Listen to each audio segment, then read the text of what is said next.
ঠাকুর বিজয়কে বলছেন, তুমি মাঝে মাঝে আসবে, তোমাকে দেখতে বড় ইচ্ছা করে।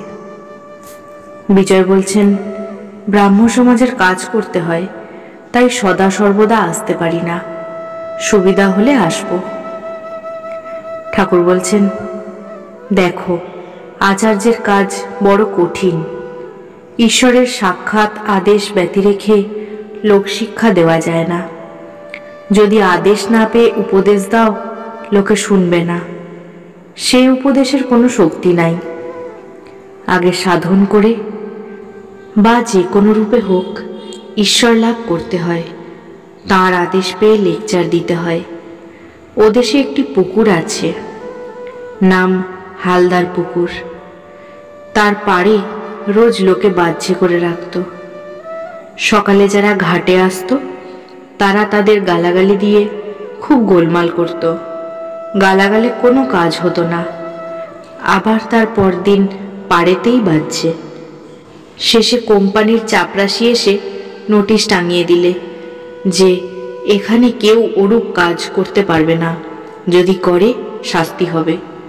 এই নোটিশের পর আর কেউ পাড়ে বাহ্যে করত না। তার আদেশের পর যেখানে সেখানে আচার্য হওয়া যায় ও লেকচার দেওয়া যায়।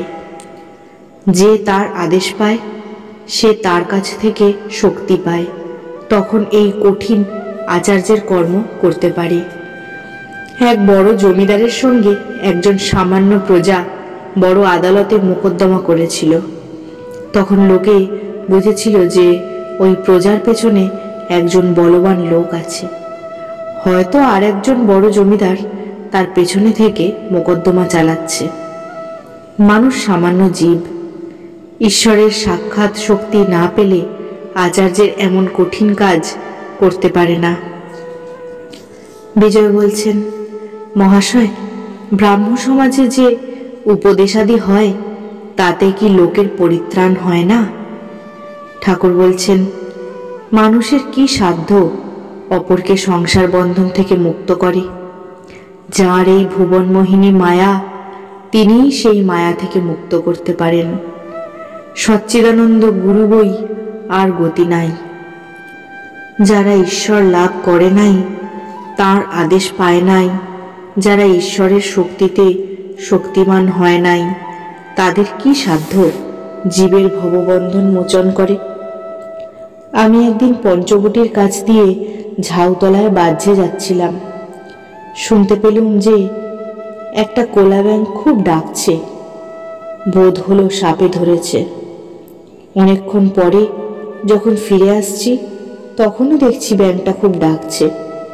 একবার উঁকি মেরে দেখলুম কি হয়েছে। দেখি একটা ঢোড়ায় ব্যাঙটাকে ধরেছে, ছাড়তেও পারছে না, গিলতেও পারছে না। ব্যাঙটার যন্ত্রণা ঘুরছে না। তখন ভাবলাম, ওরে, যদি জাত সাপে ধরতো, 3 ডাকের পর ব্যাঙটা চুপ হয়ে যেত।